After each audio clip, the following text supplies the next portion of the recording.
First of all, my introduction. My name is Lucy Bowes, third year BHMS student.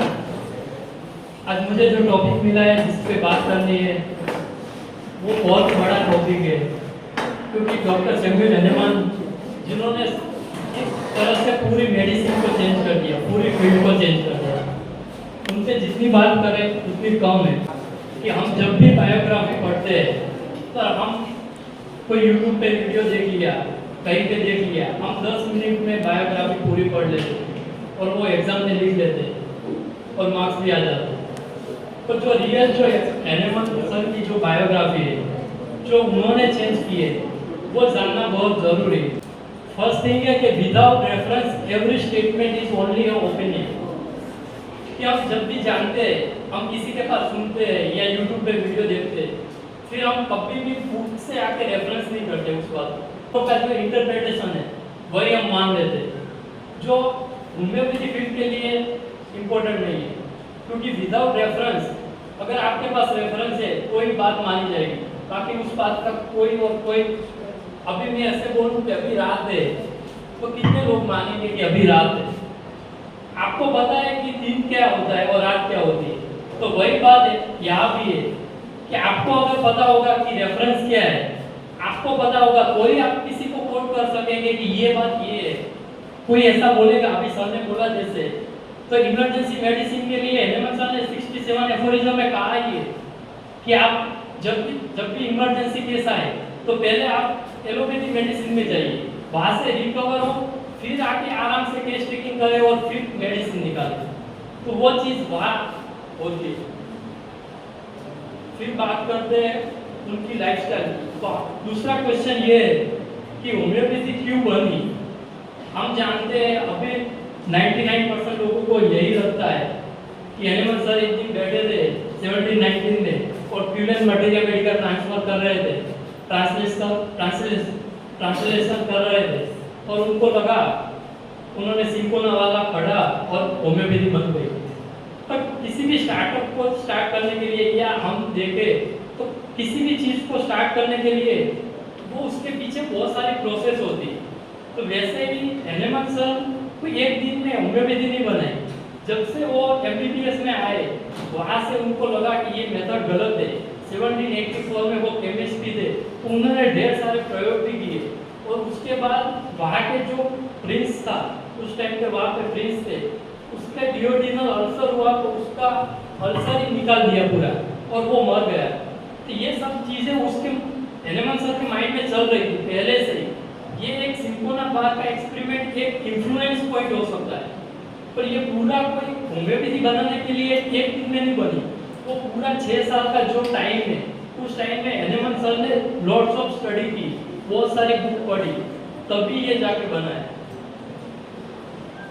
और ये cinchona बार का experiment. एक बात और है कि जब सिंकोना बार का एक्सपेरिमेंट होता है तब हैनेमान सर कोई ऐसे हवा में बात नहीं की। उन्होंने जो भी बात की वो प्रॉपर साइंटिफिक एक्सपेरिमेंट की।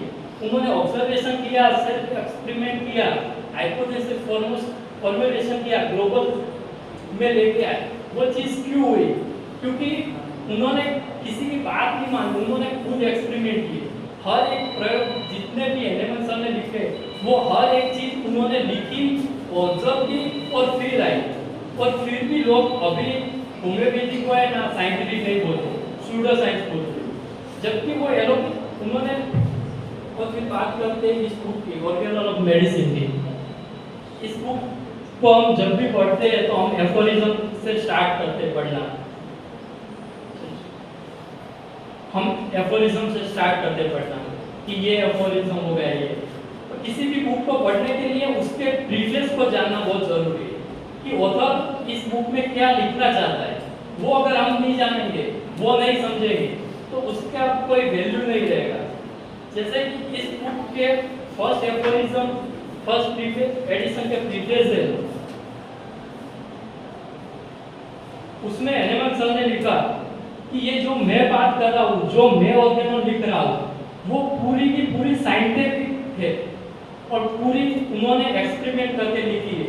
और उन्होंने लास्ट पैराग्राफ लिखा जो एक होम्योपैथी को होम्योपैथी प्रैक्टिस करने के लिए सबसे आईयूपी पैराग्राफ, उसमें जो बात लिखी है वो अगर आपके पास क्राइटेरिया है तो ही आप होम्योपैथी प्रैक्टिस कर सकते हैं, ऐसा एनिमल सर का मानना था। वो मैं पढ़ के आपको सुनाता हूँ कि I must warn the reader that indolence, love of ease and obstinacy, कि जिस इंसान के अंदर आलसी बना है, जिस इंसान को शॉर्टकट पसंद है, जिसको पॉलीफार्मेसी करनी है, जिसको डायरेक्ट मेडिसिन देनी है, और जिसके थॉट पूरा माइंड को चलाना नहीं चाहता, वो ऐसे ही मेडिसिन देना चाहता है, उसके लिए ये होम्योपैथी फील्ड तो नहीं है। और फिर वो बताते भी है, हम सुनते हैं कि एफोरिज्म 6 में अनप्रेजुडिस्ड ऑब्जर्वर है, पर एनिमल सर ने फर्स्ट प्रीफेस में ही उन्होंने अनप्रेजुडिस्ड ऑब्जर्वर की बात की। उसमें उन्होंने होम्योपैथी के लिए 3 क्वालिटी बताई। पहली क्वालिटी बताई अल्टर ऑफ ट्रूथ, कि जो सत्य के साथ खड़ा रहना चाहता है। उन्होंने बहुत सारा क्रिटिसिज्म झेला, बहुत सारी चीजें हुई, पर एनिमल सर ने कभी हार नहीं मानी, वो सत्य के साथ खड़े रहे। सेकंड थिंग है फ्रीडम फ्रॉम प्रिजुडाइज, कि प्रिजुडाइज नहीं होना। और थर्ड थिंग है अनटायरिंग ज़ील, कि जिसके अंदर होम्योपैथी के अंदर हार्ड वर्क करने की क्षमता है, जो डेडिकेटेड है, वही इस फील्ड में आगे बढ़ सकता है।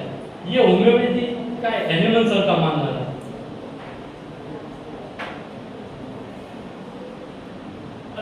और फिर बात करते हैं इस बुक की। अब हम 10 मिनट का वीडियो देखते हैं, और ये बुक रिचर्ड हेली ने पूरी 1000 पेज की बुक है, दोनों वॉल्यूम, जिसमें एनिमल सर की हिस्ट्री लिखी है, एक एक चीज लिखी है, एक एक एक्सपेरिमेंट जो उस टाइम पे जो लेटर थे एनिमल सर के, वो हर लेटर इस बुक में।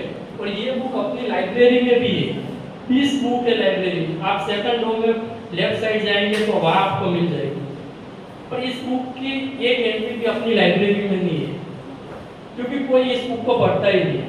पर इस बुक में आप जब भी हम कंफ्यूजन होते कि 6 एडिशन में एनिमल सर ने एरन पोटेंसी लाई और उसमें बहुत बड़ा गैप हो गया, इस बुक में लिखा हुआ है कि क्यों गैप हुआ, क्यों मेडिसिन लेट है, वो सारी चीज इस बुक में लिखी हुई है। तो ये बुक पढ़ना बहुत जरूरी है। एनिमल सर की अगर बायोग्राफी जाननी है और उनको समझना है, बाकी यूट्यूब के वीडियो तो है ही। तो फिर बात करते हैं एनिमल सर के उस टाइम के स्ट्रगल। हम सोचते हैं कि एक ही दिन में होम्योपैथी बन गई और मटेरिया मेडिकल ट्रांसफर हो गया, पर उस टाइम पे एनिमल सर की इस बुक में फर्स्ट वॉल्यूम में, और मैं जो भी बात कर रहा हूँ वो प्रॉपर रेफरेंस के साथ बात कर रहा हूँ, क्योंकि रेफरेंस के बिना बात गलत थी, ओपिनियन। इसमें 41 पेज में जाके आप देखेंगे फर्स्ट वॉल्यूम में, तो वहाँ मिलेगा कि एनिमल सर जब प्रैक्टिस कर रहे, वो ट्रांसलेशन इसीलिए कर रहे थे क्योंकि उनके पास पैसे नहीं थे।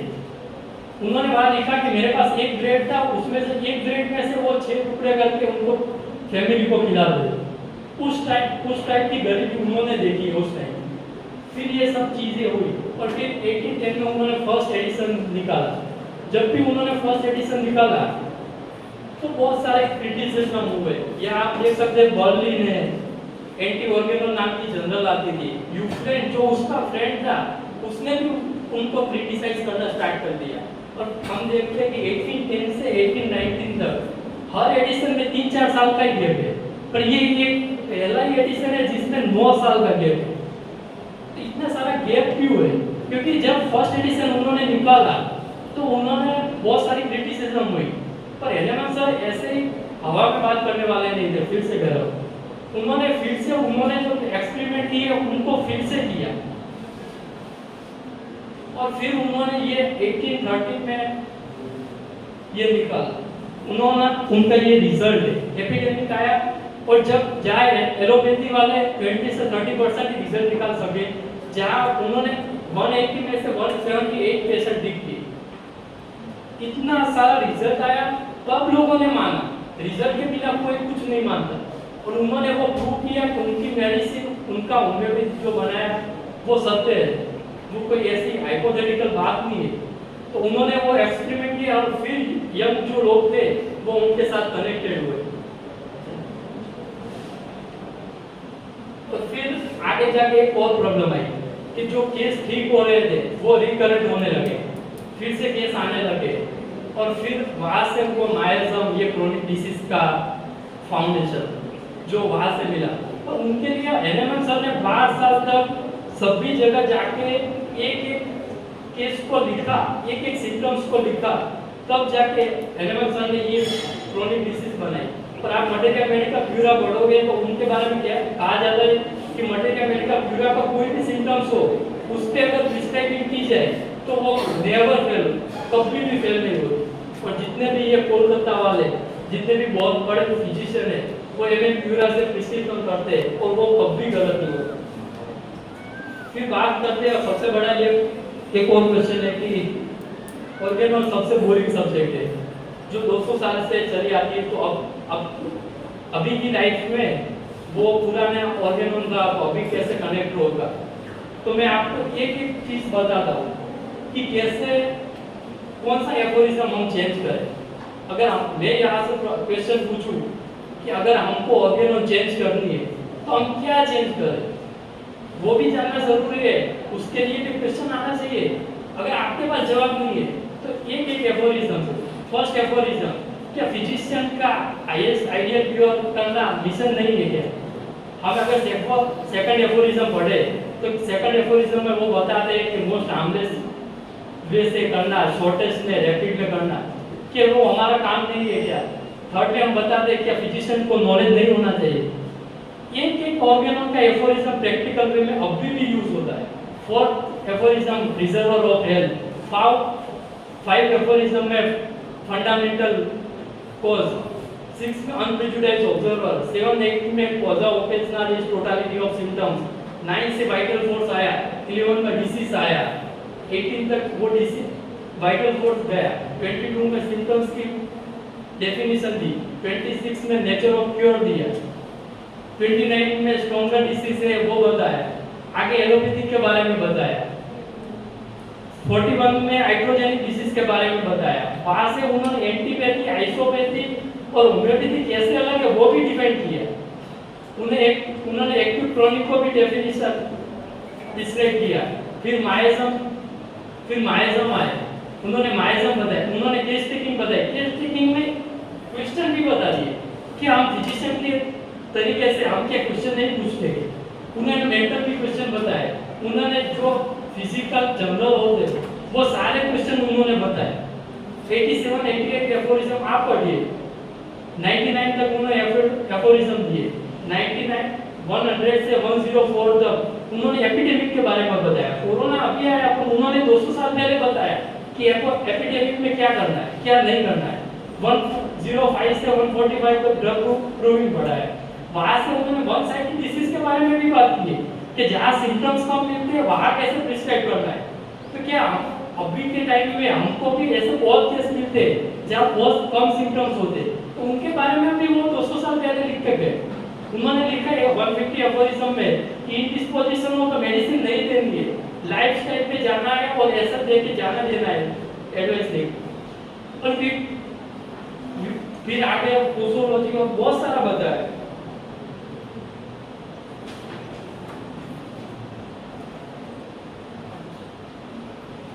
फिर ये एनिमल सर के कुछ एनिमल सर जब क्रोनिक डिसीज बना रहे थे तब उनको ये ख्याल आया कि अगर मैं नहीं रहा तो ये मेरी जो बात है वो कौन आगे तक पहुंचाएगा।